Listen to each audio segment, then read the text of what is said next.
Olá pessoal, beleza? Mais uma videoaula da nossa disciplina Projetos de Programa. Pessoal, nesta videoaula eu vou abordar o assunto associações, beleza? Pessoal, mas antes de iniciar a nossa aula, eu gostaria de apresentar para vocês a minha assistente, a minha monitora da disciplina Projetos de Programa. E a minha monitora, brevemente, ela estará à disposição de vocês, para que vocês, por meio dela, vocês possam tirar dúvidas sobre programação, especialmente sobre programação orientada a objeto, que é o paradigma que nós trabalhamos na disciplina Projetos de Programa. Beleza? Deixa eu apresentar ela para vocês. Vou fazer algumas perguntas aqui para ela, tudo bem?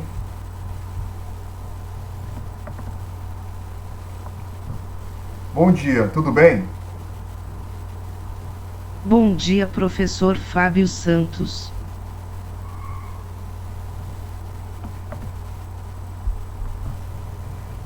Como vai você? Olá, professor Fábio Santos, estou bem, como vai o senhor? Estou bem. Que bom, professor, fico muito feliz por saber que o senhor está bem. Em que posso ajudar, senhor?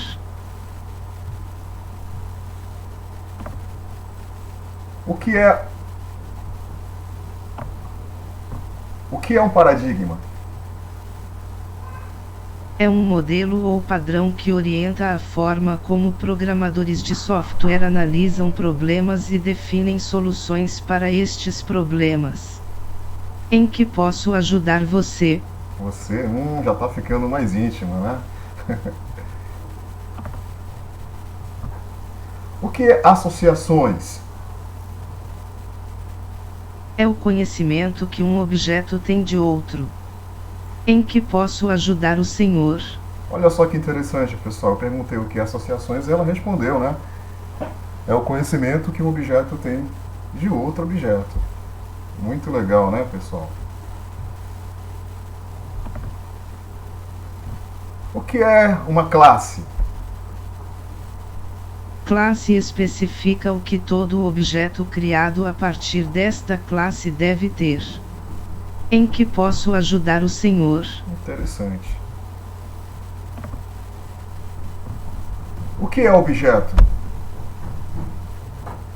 São todas as coisas, físicas ou abstratas do mundo real que possuem características e comportamentos.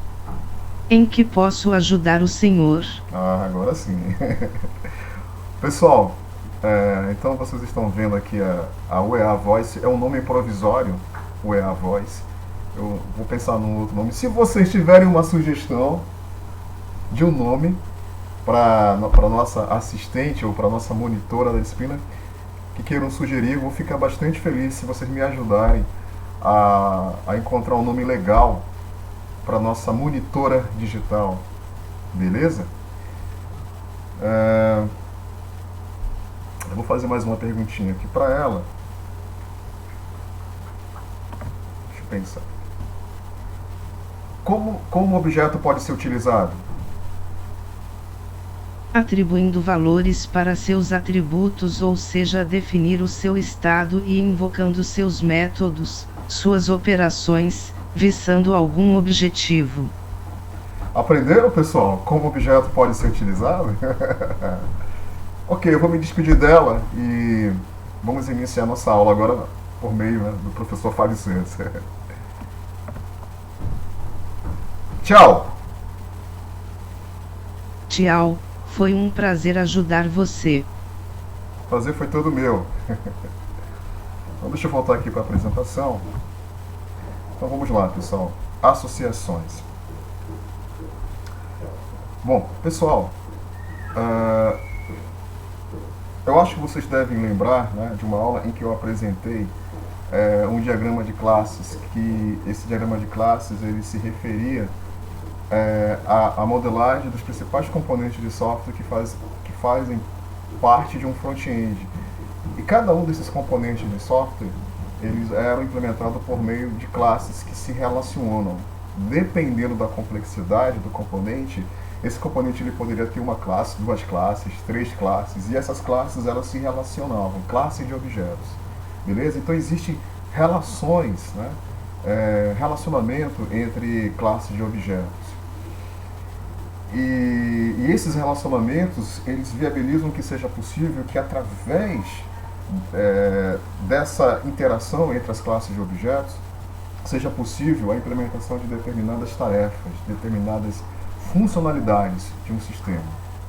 Exemplo de tarefas: imprimir um extrato bancário, salvar um contato em uma agenda, exibir uma lista de compras, fechar um pedido de um restaurante, calcular os vencimentos de um funcionário, saber quais disciplinas um professor irá lecionar.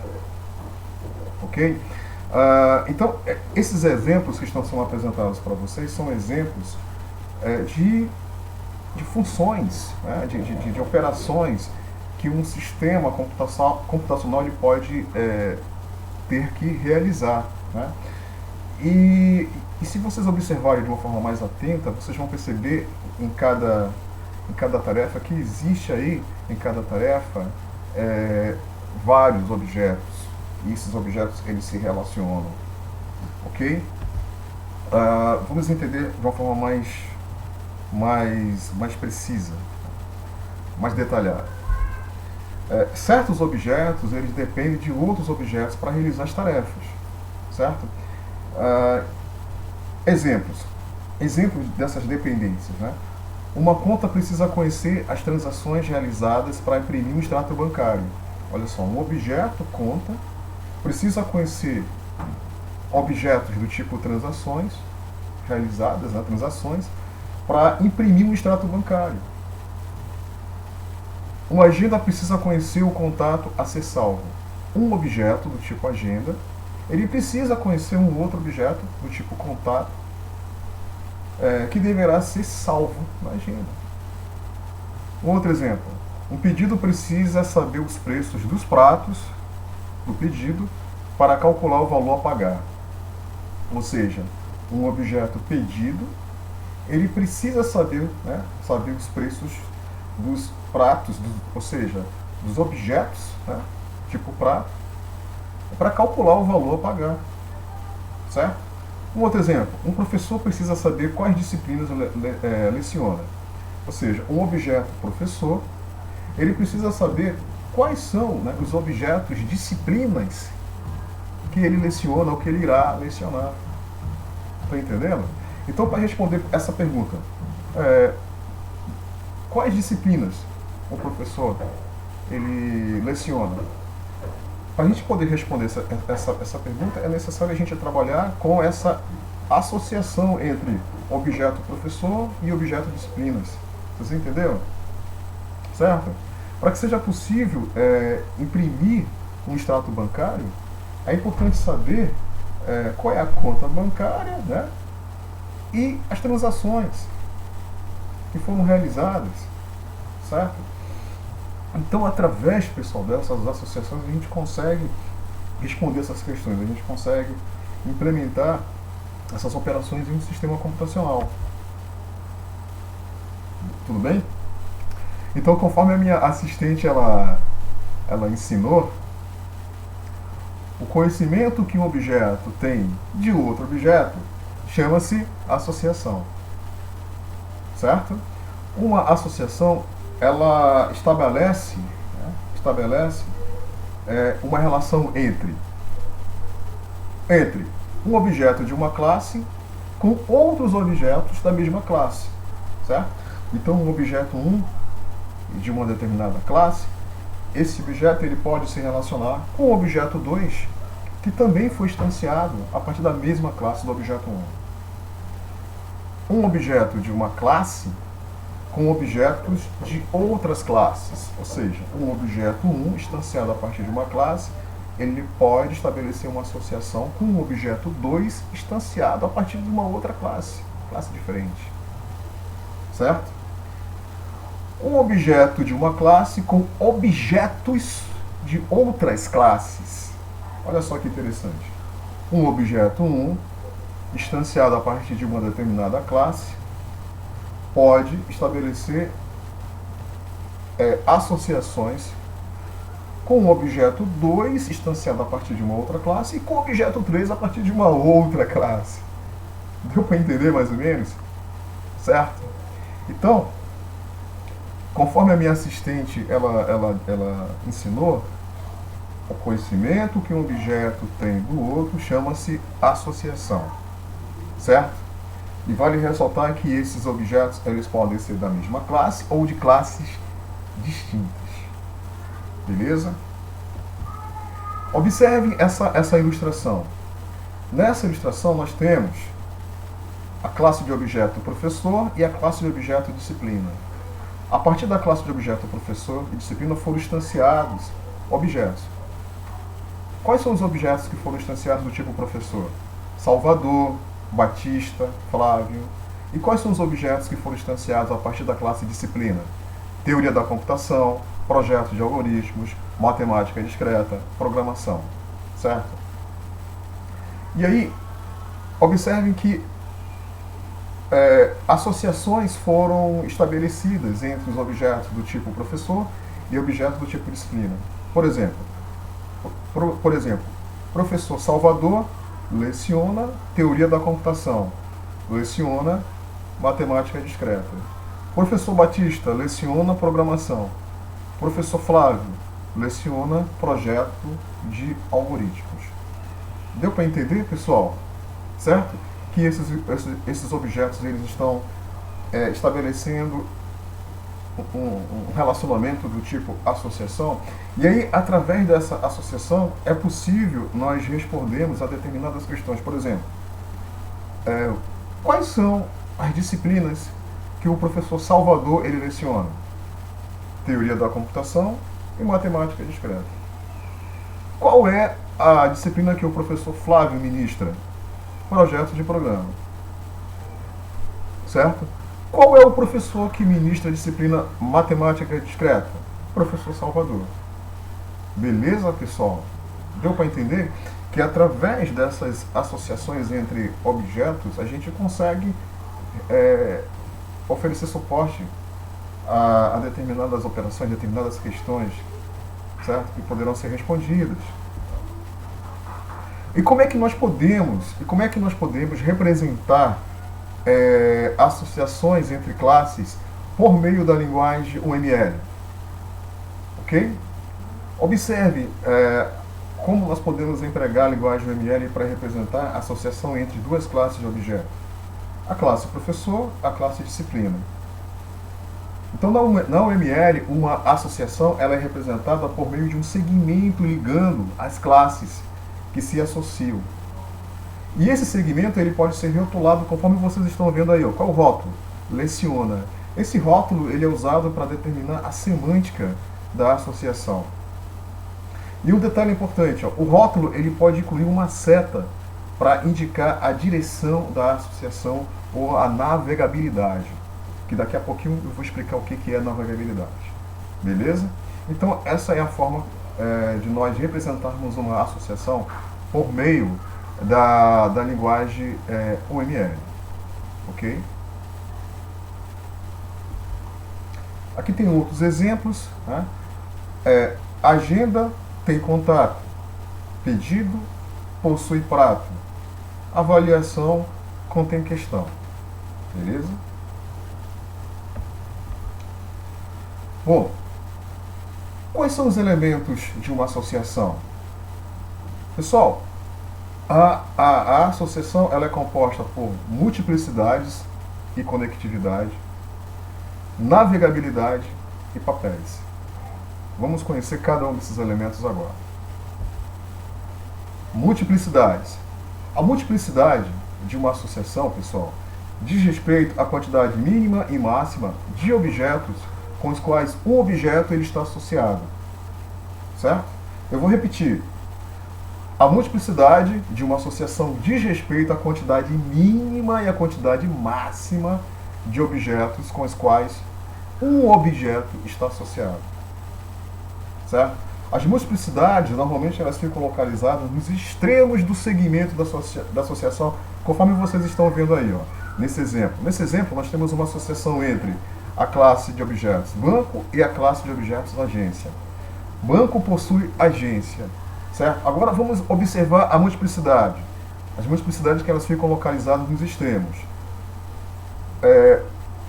Né? Ou seja, um banco possui um ou várias agências. Esse ponto e o asterisco significa vários ou muitos. Beleza? Então, um banco ele possui uma ou várias agências. Beleza? Ou seja, a multiplicidade está sendo usada para dizer o seguinte, ó, que o objeto, um objeto instanciado a partir da classe banco, um objeto, ele possui, né, ou ele conhece, vamos dizer assim, vários objetos do tipo agência. Beleza, pessoal? E quais são as multiplicidades possíveis?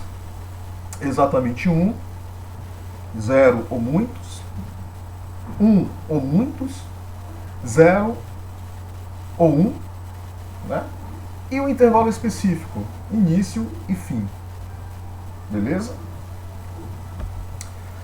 Vamos observar, pessoal, esse exemplo que mostra várias classes de objeto que estabelecem associações entre elas e também observe as multiplicidades que existem entre essas classes de objetos.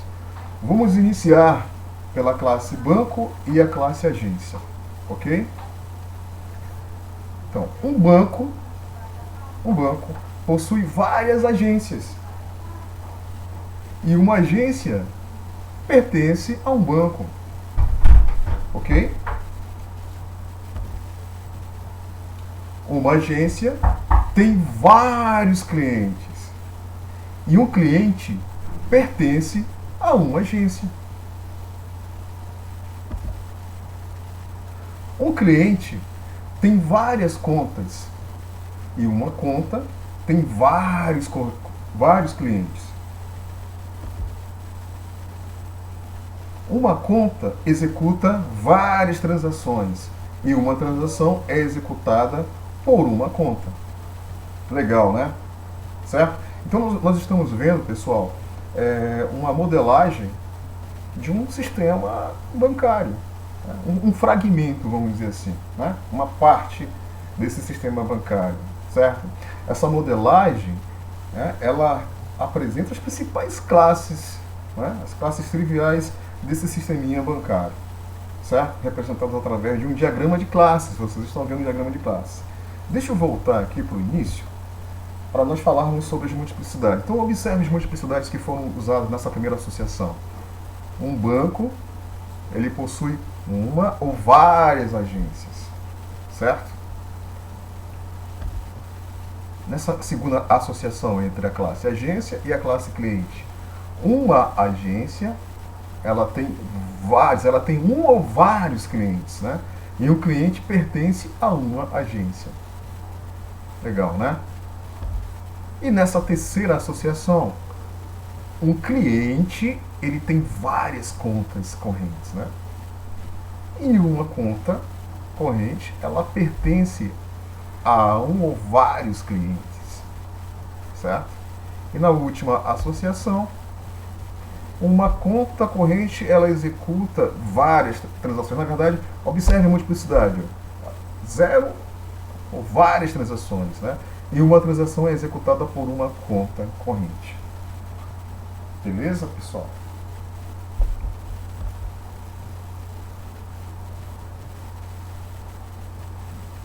Um detalhe importante, eu posso ocultar a multiplicidade 1, certo? Conforme vocês estão vendo aqui agora, nessa segunda versão, não tem 1, né?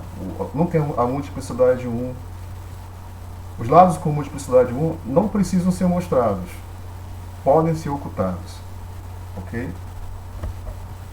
Observe esse outro exemplo. Observe.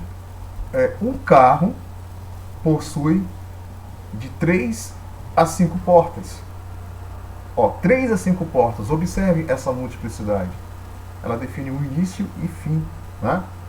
Um carro possui de 3 a 5 portas. Certo? Um carro possui 4 rodas. Um carro possui um motor. E um carro possui um chassi. Ok, pessoal?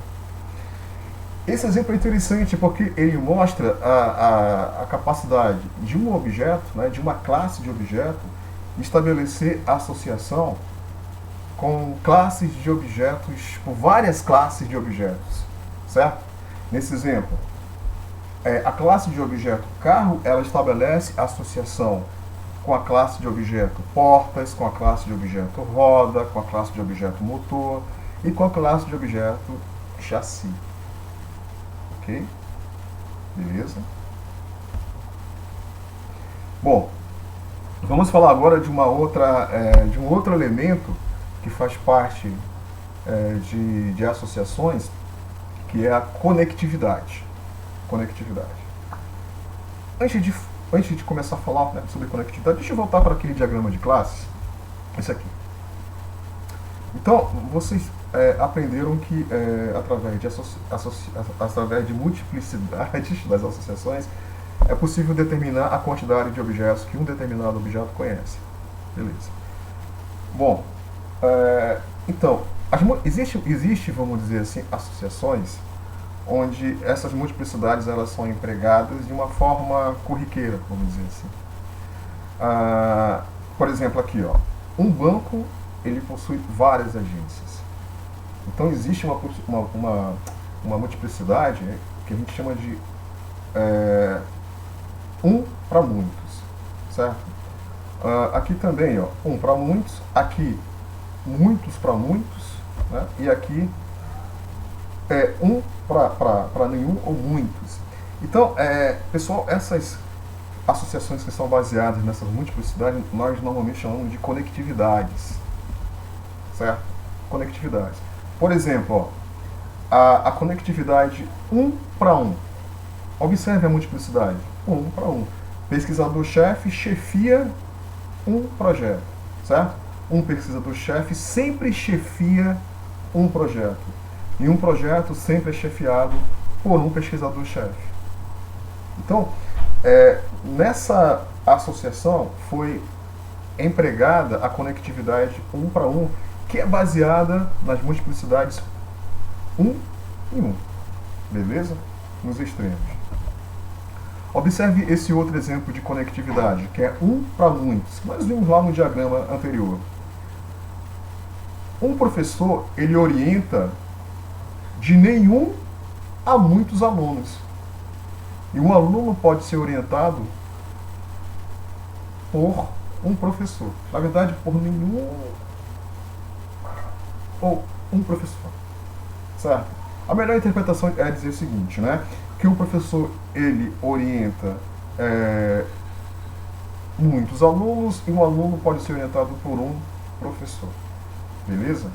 Observe o rótulo, né? Orienta, e a seta que indica a direção, que na verdade essa direção é chamada de navegabilidade, que daqui a pouco eu vou explicar, que é um outro elemento que faz parte da associação. Ok? Observe esse outro exemplo de conectividade. Muitos para um. Um professor trabalha em um departamento. E em um departamento trabalham muitos professores. Ok, pessoal? E essa outra conectividade? Muitos para muitos. Um pesquisador trabalha em muitos projetos e em um projeto um trabalho de nenhum a muitos pesquisadores. Beleza? Bom, pessoal, eu vou começar a falar agora a respeito de navegabilidade. que é um outro elemento que faz parte da associação. Então, em uma associação entre duas classes de objetos, por exemplo, a classe A e a classe B, a navegabilidade ela determina se os objetos instanciados a partir da classe A conhecem e podem manipular objetos instanciados a partir da classe B. Ok? Ou, se objetos instanciados a partir da classe B conhecem e podem manipular objetos instanciados a partir da classe A. Ou em ambas as direções. Beleza? Então, observe esse exemplo, pessoal. Nesse exemplo, nós temos duas classes, a classe A e a classe B. Certo? Essa seta vermelha, ela está indicando a navegabilidade. Ela está dizendo o seguinte, que um objeto instanciado a partir da classe A, certo? Ele conhece um objeto instanciado a partir da classe B. Certo? Ou seja, o objeto instanciado a partir da classe A, ele sabe algo sobre o objeto B. E como é que ele sabe? Como é que é possível implementar essa associação desta forma, seguindo essa navegabilidade? Através, vamos dar uma olhada aqui na classe A, através do atributo B. Observe que a classe A ela tem um atributo minúsculo, que é o atributo B. E observe o tipo do atributo B. É B, né? B maiúsculo, que se refere à classe B. Então, esse atributo é um atributo que foi declarado, inclusive, como private, né, privado. Ele vai ser usado, pessoal, para guardar a referência de um objeto instanciado a partir da classe B. Certo? Ele vai ser usado, inclusive, para implementar essa navegabilidade. Objeto instanciado a partir da classe A conhece um objeto instanciado a partir da classe B. O contrário não é verdadeiro. Um objeto instanciado a partir da classe B não sabe nada sobre um objeto instanciado a partir da classe A. Ok? E observe que o atributo B, ele tem os métodos setGet, setB e getB. Isso é um padrão, né? Um padrão que implementa o conceito de encapsulamento. Beleza, pessoal? Vamos dar uma olhada agora, vamos dar uma olhada num outro projeto, aliás, num outro exemplo. Mas antes de apresentar o outro exemplo, eu estou mostrando para vocês aqui como essa associação baseada nessa navegabilidade, ela pode ser representada em UML.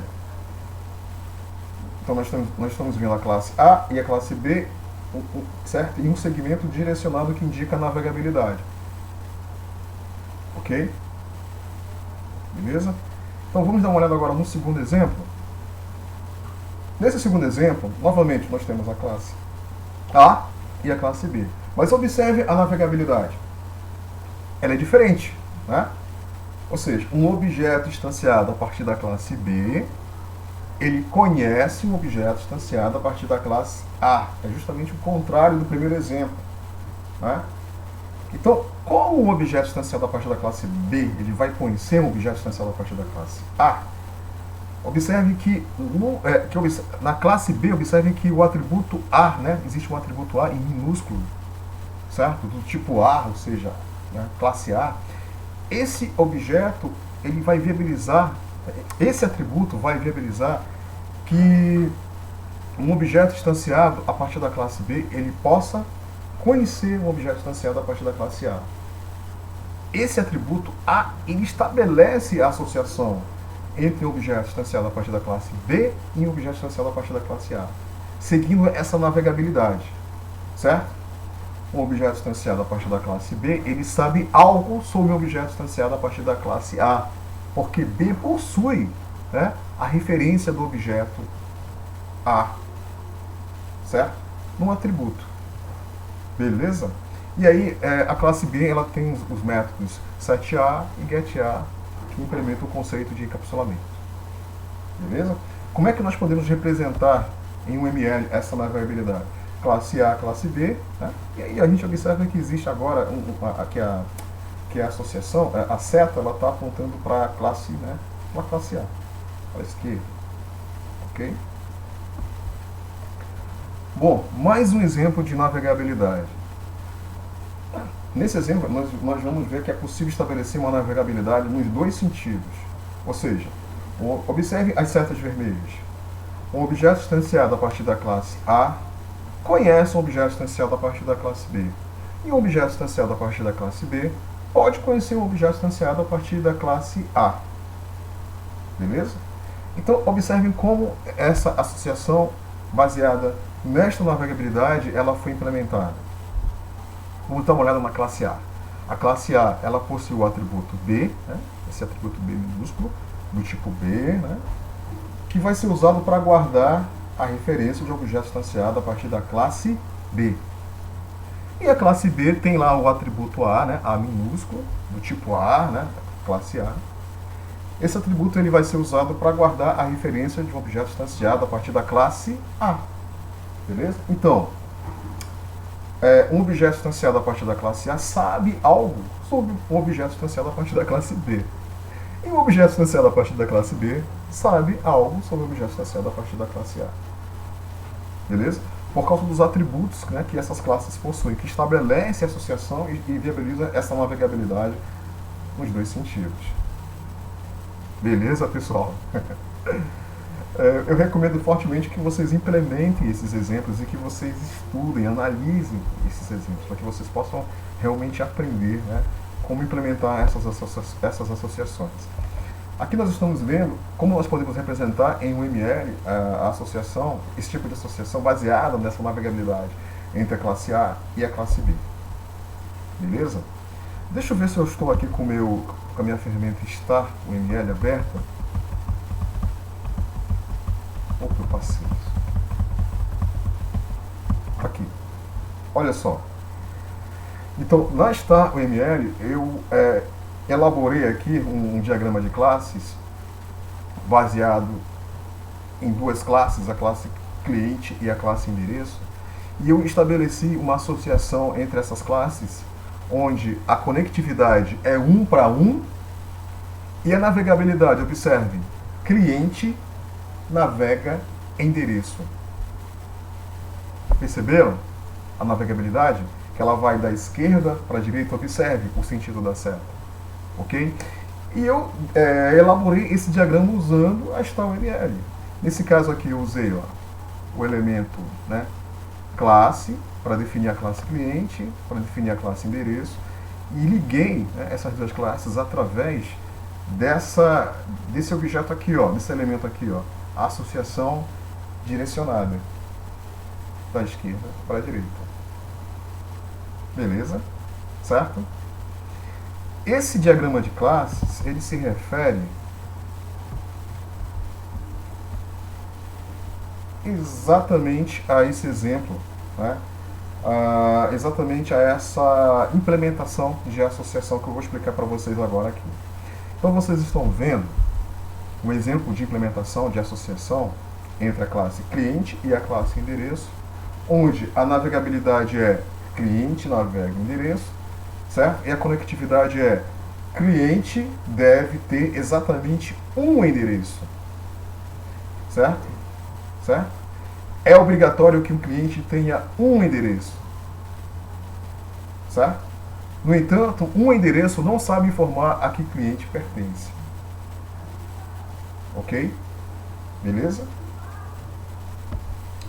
Observe como nós podemos implementar essa associação.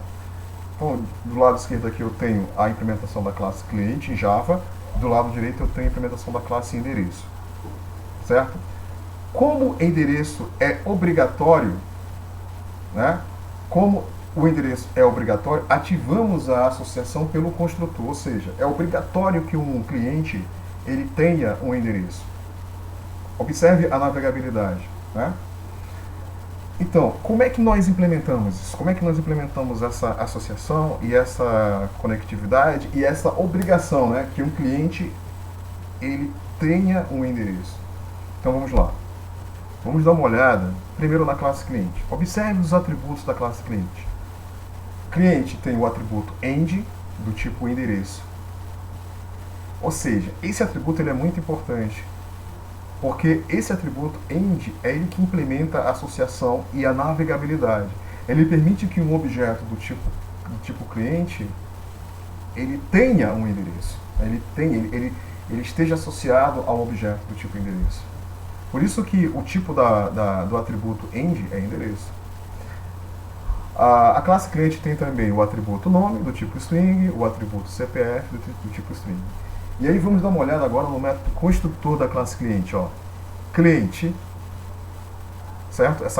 Esse atributo, esse método construtor da classe cliente tem os argumentos nome, do tipo string, CPF, do tipo string, e end, do tipo endereço.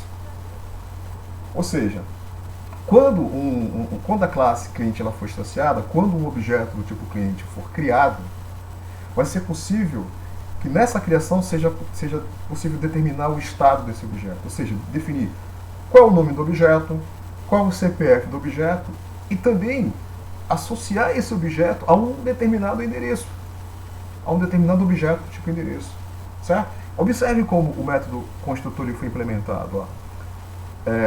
Observe o corpo do método. setEnd, o que esse método está fazendo aí? Ó, setEnd é o método que pode ser usado para atribuir, né, para guardar no atributo end a referência de um objeto do tipo endereço. Beleza?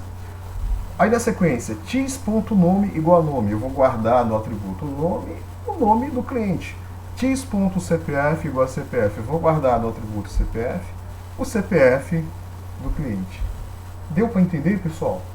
Certo? Então, quando a classe cliente for instanciada e um objeto do tipo cliente for criado, por meio do método construtor, a gente vai definir o nome, né, do cliente, o CPF dele e o endereço dele. Beleza? Certo? Professor, eu percebi que no método construtor você usou o método setEnd. Por que você não usou simplesmente tis.end recebe end? Por causa do conceito de encapsulamento. Certo? Por causa do conceito de encapsulamento. Por isso que eu usei o método setEnd. Lembre-se que no conceito de encapsulamento, os valores dos atributos devem ser modificados sempre por meio dos métodos set e get. Set, especialmente set, né, para modificar, e get para acessar. Beleza? Vamos dar uma olhada agora na classe endereço. Ó. Endereço. Quais são os atributos? Endereço tem um número, né, um valor numérico tipo int, tem uma rua, tipo string, tem um CEP, tipo int, tem um complemento, tipo string. Né? Olha o método construtor da classe endereço.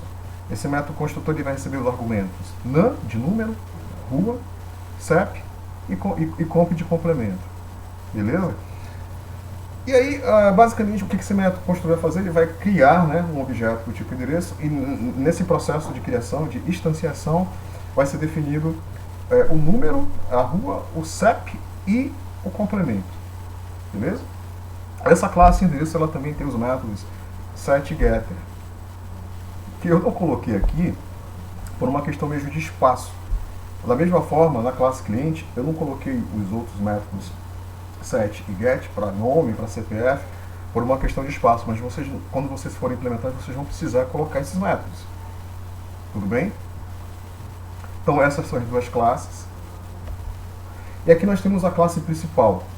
Né? A classe principal é a classe que implementa o método main. Beleza?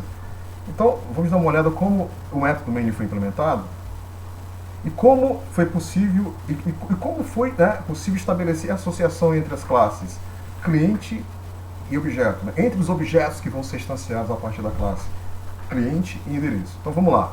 Primeira coisa que está sendo feita aqui no método main, olha só, nós estamos instanciando a classe endereço, nós estamos criando um objeto endereço, usando o método construtor, né, que recebe argumentos. Então, quando a gente instancia a classe endereço, por meio desse método construtor, nós estamos criando um objeto endereço que ele vai ter um número, que é 22, ele vai ter a rua Flores, ele vai ter um CEP, 69, 0, 100, 230, e ele vai ter um complemento que é AP302. E aí esse objeto vai ser instanciado, vai ser criado e vou guardar nessa variável de instância chamada endereço, do tipo endereço. Tá? Do tipo endereço porque ela vai guardar a referência de objeto do tipo endereço. Beleza? Na próxima linha, eu vou instanciar agora o objeto cliente, né? O objeto a partir da classe cliente, chamando o método construtor dessa classe. Beleza? E aí, esse método construtor ele vai receber, né, 3 parâmetros, 3 argumentos. Primeiro, ó, Sebastiano, ou seja, o nome do cliente é Sebastiano. Ok? Segundo parâmetro, 1, 2, 3, 4, é o CPF da Sebastiana. Certo? E o terceiro parâmetro, observe aí, ó, é a variável distância endereço. Por que ela? Porque ela contém a referência do objeto endereço que foi criado. Então aqui a gente está colando, né, está amarrando a Sebastiana com um endereço. Né? Objeto cujo nome é Sebastiana com um endereço. Deu para entender? A gente estabelece a associação aí, pessoal. Bom, e aí, no próximo bloco de código, basicamente, o que eu vou fazer? Eu vou obter o endereço da Sebastiana de uma forma detalhada, né? Cada item do endereço da Sebastiana para que possa ser printado, para que possa ser mostrado na tela. Então, observem como é que eu fiz nessa versão aqui, ó. Eu criei uma variável chamada end, do tipo endereço, certo? E aí, essa variável end, observe, ela vai guardar a referência do objeto endereço, que está associado ao objeto cliente. Como é que eu fiz isso? Observe aí, ó. Cliente.getEnd, ou seja, eu, através do método getEnd, que pertence ao objeto cliente, eu vou obter o endereço desse cliente, né? Eu vou obter a referência do objeto cliente a qual ele está associado. Beleza? E vou guardar essa referência na variável end, por isso que ela é do tipo endereço. Beleza? E aí, por meio dela, olha só o que eu vou fazer. Eu vou, por meio dessa variável, né, de referência, ou de distância end, eu vou poder chamar os métodos getNúmero para obter o número, getRua para obter a rua, getCep para obter o CEP, getComplemento para obter o complemento, ou seja, os itens do endereço. Certo? E aí eu posso concatenar, né, usando o sinal de mais, eu posso sair concatenando esses itens, né, para gerar uma string longa que se refere ao endereço completo. E eu posso guardar essa string longa nessa variável aí, que eu chamei de endstr do tipo string. A string longa eu vou guardar uma variável do tipo string. Pronto, consegui obter o endereço completo da Sebastiana. E aí qual é o próximo passo? Eu quero printar isso na tela. Então, observem que tem 2 printlns, né? O primeiro println eu vou printar na tela o nome. Eu quero printar o nome da Sebastiana, então para isso eu coloquei essa string aí, nome, que vai ser concatenada com o quê? Vai ser concatenada com o nome da Sebastiana, que eu vou obter através do método getNome do objeto cliente. E para printar na tela o endereço da Sebastiana, eu vou usar um outro println com a string endereço, que vai ser concatenada com o valor que está guardado na variável endstr. Qual é o valor que está guardado na variável endstr? O endereço completo da Sebastiana. Beleza, pessoal? Show de bola, né? Recomendo fortemente que vocês implementem esse exemplo, né, de associação entre classes de objetos. Agora eu vou mostrar para vocês uma implementação, uma nova versão da implementação da classe principal, com uma pequena diferença, que é o seguinte, ó, que é a forma como o endereço da Sebastiana pode ser obtido. Aqui eu mostrei uma forma e aqui eu vou mostrar uma outra forma.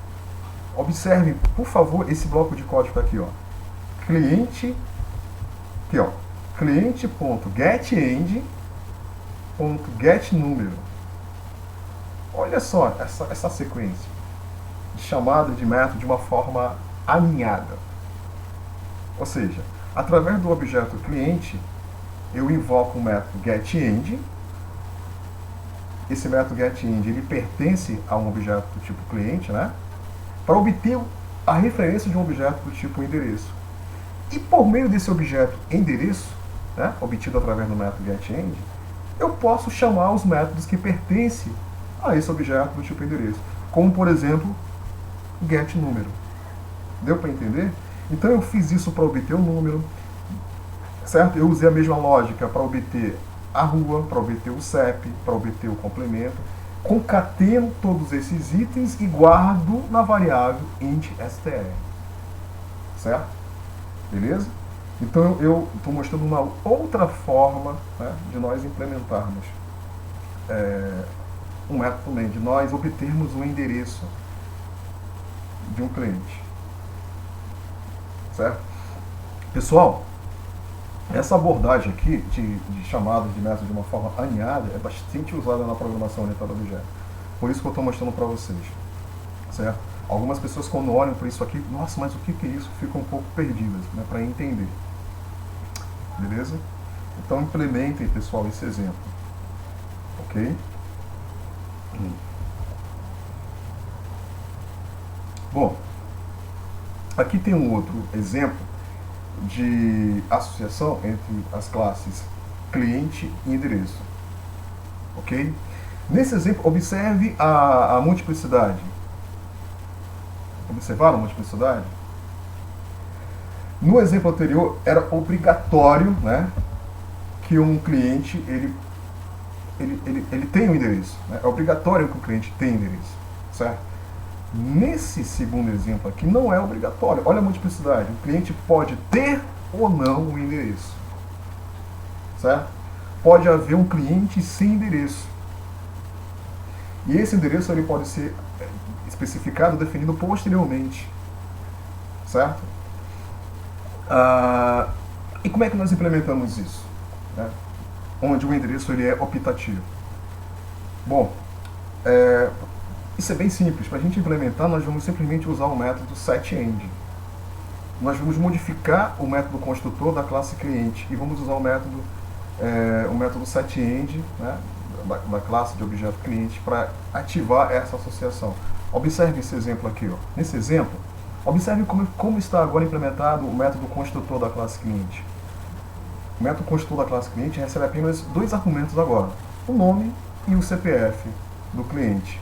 Ele não recebe mais o endereço. Por quê? Porque não é obrigatório, quando esse objeto, quando ele for criado, né, que esse objeto ele tenha um endereço.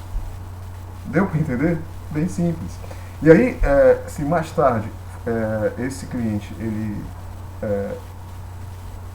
tiver um endereço, eu posso usar o método setEnd, conforme vocês estão vendo, setEnd, para ativar essa associação, né, entre um objeto instanciado a partir da classe cliente com um objeto instanciado a partir da classe endereço. Beleza, pessoal? Beleza? Olha a novidade que tem nessa implementação desse código, esse método remove endereço. Esse método, basicamente, o que ele vai fazer, pessoal? Observem como ele foi implementado. Ele, internamente, ele chama o método setEnd, né, e passa como argumento null.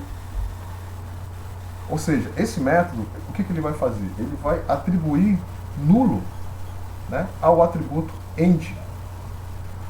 Ao atributo end de um objeto instanciado a partir da classe cliente. Significa que esse objeto cliente ele não vai mais apontar para nenhum objeto. Né? Mas vale ressaltar que isso não significa que um objeto endereço, né, ele vai automaticamente ele vai ser removido. Ele vai estar lá alocado, ele vai estar ocupando uma determinada região da memória. E depois o garbage collection, que é um robozinho que fica limpando a memória, ao detectar esse garbage collection, o garbage collection, ao detectar esse objeto do tipo endereço solto, ele vai e destrói esse objeto. Beleza, pessoal? Aqui é a classe principal, né? Então, nessa classe principal, observe como foi implementado o método main. Eu instanciei a classe cliente por meio do método construtor. Basicamente, esse cliente que vai ser criado, ele vai ter um nome e vai ter um CPF. Guardei a referência na variável cliente. Beleza? Então, até agora, esse cliente ele não tem endereço. Não tem endereço. Ele foi instanciado, foi criado, mas ele não tem endereço. Agora, quando ele tiver um endereço, olha o que eu posso fazer. Eu vou instanciar a classe endereço, né? Vou criar um objeto endereço, vou guardar aqui na variável endereço, e aí eu posso, através do método setEnd, conforme eu tinha falado antes, cliente.setEnd, passo para o método setEnd como argumento a variável endereço, que está apontando para esse objeto endereço que foi criado, e dessa forma eu fecho, né, a associação, estabeleço essa associação, ativo, beleza? Certo? E aí, se o cliente se ele estiver, né, se eu quiser, né, mais tarde, na verdade, remover, né, eu posso chamar o método remove endereço para remover o endereço do cliente. Ok? Bom, eu vou parar por aqui, senão esse vídeo vai ficar muito longo. E aí, num próximo vídeo, eu vou continuar explicando sobre implementação de associações entre classes de objetos. E eu vou começar exatamente mostrando a implementação de uma associação baseada na conectividade um para vários, ou um para muitos. Vou voltar aqui para o meu... Cadê o meu Eclipse? Aqui no Eclipse.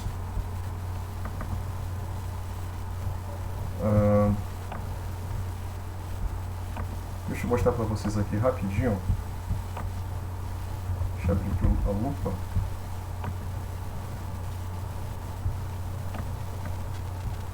Eu vou abrir aqui um exemplo de associação. Aqui tem o meu projetinho, a classe principal, classe professor, classe turma. Aqui, né, nós temos um exemplo bem simples de uma associação entre a classe turma e a classe professor. Ok? Classe turma e classe professor. E é uma associação do tipo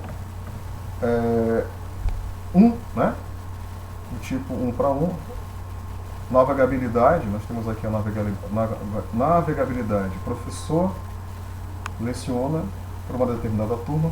Por isso que, né, na classe professor, observem, tem aqui o atributo turma, do tipo turma, certo? Então esse atributo, ele ativa a associação, né? Ele ativa a associação entre um objeto instanciado a partir da classe turma e um objeto instanciado a partir da classe professor e um objeto instanciado a partir da classe turma. Beleza? Então a classe turma, observem, é bem simples, ó, tem os atributos nome, CPF, turma, o método construtor padrão, né? O método construtor que recebe argumentos de entrada, e os métodos get e set. Get nome, set nome, get CPF, set CPF, get turma, set turma. Beleza? E aqui do outro lado eu tenho a classe turma, né, que tem apenas um atributo, que é o código da turma, tipo string, o método construtor e os métodos get e set correspondentes. Beleza? E aqui a classe principal, né, método main. Então aqui basicamente o que eu fiz foi instanciei, né, a classe turma, por meio do método construtor padrão. Através do método setCódigo eu especifiquei o código da turma, certo? Beleza? Guardei, né, essa turma, esse objeto nessa variável que eu chamei de turma est, né? Beleza? Depois eu instanciei mais uma turma, né, instanciei novamente a classe turma e guardei referência numa outra variável distância que eu chamei de turma est2. E por meio dessa variável distância eu chamei o método setCódigo para setar o código dessa turma.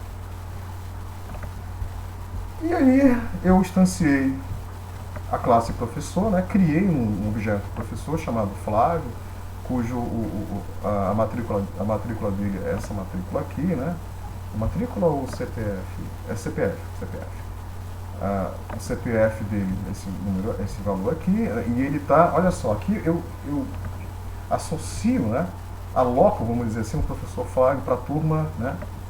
Com a turma. A turma é referenciada por essa variável de distância aqui, a turma est, cujo código é est 2014-0001. Beleza? Depois eu instanciei um outro professor, né, que é o professor Salvador, guardei a referência dessa variável de distância aqui que eu chamei de prof2. Né? O primeiro professor, o Flávio, eu guardei na variável prof, né, a referência dele. E aí, pessoal, no finalzinho aqui, ó, basicamente o que eu estou fazendo? Deixa eu diminuir aqui esse zoom. Eu vou imprimir, né? Eu vou printar na tela qual é a turma para a qual cada um desses professores eles lecionam. Por exemplo, o professor, né? Aqui, esse primeiro print ali, o professor que é referenciado aqui pela variável prof, né? Então, o get nome eu vou obter o nome dele, que é o Flávio, né? O professor Flávio. leciona para a turma qual turma? Ó, turma ert.getCódigo. Então aqui eu consigo obter o código da turma, né? Beleza? A mesma coisa para eu obter a turma que o professor Salvador ele trabalha. Beleza? Bom, nesse exemplo, né, eu usei a variável ert e a variável ert2 para obter o código da turma, né, que o professor leciona. Deixa eu fazer um teste aqui, que é o seguinte. Prof.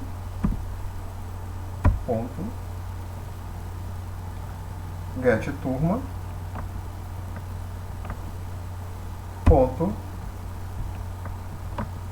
get código. Olha só o que eu fiz aqui. Então, o método get turma do objeto prof, né, que é o professor, aqui ó, prof, que é o professor Flávio, né? Esse método get turma me permite que seja possível obter a referência de um objeto turma a qual o Flávio está associado. E aí, através, né, dessa referência no objeto do tipo turma, eu posso chamar o método getCódigo para obter o código dessa turma. Certo? Então, eu estou mostrando para vocês uma outra abordagem, né, para obter o código da turma. Então, tem essa primeira abordagem e essa outra abordagem que vocês estão vendo aqui embaixo. Beleza? Bom, então eu vou agora salvar, eu vou compilar. Compilei, compilar, executei e está aqui o resultado. Ó. Professor Flávio leciona para a turma EST 2014, professor Flávio leciona para a turma 2014-002. Ok, pessoal? Então eu vou parar por aqui, senão esse vídeo vai ficar muito longo. Não esqueça de dar o like. Não esqueça de dar o like e compartilhar. Tô falando igual o YouTube, né, pessoal? Beleza? Tô brincando. Então eu vou parar por aqui. Até o próximo vídeo.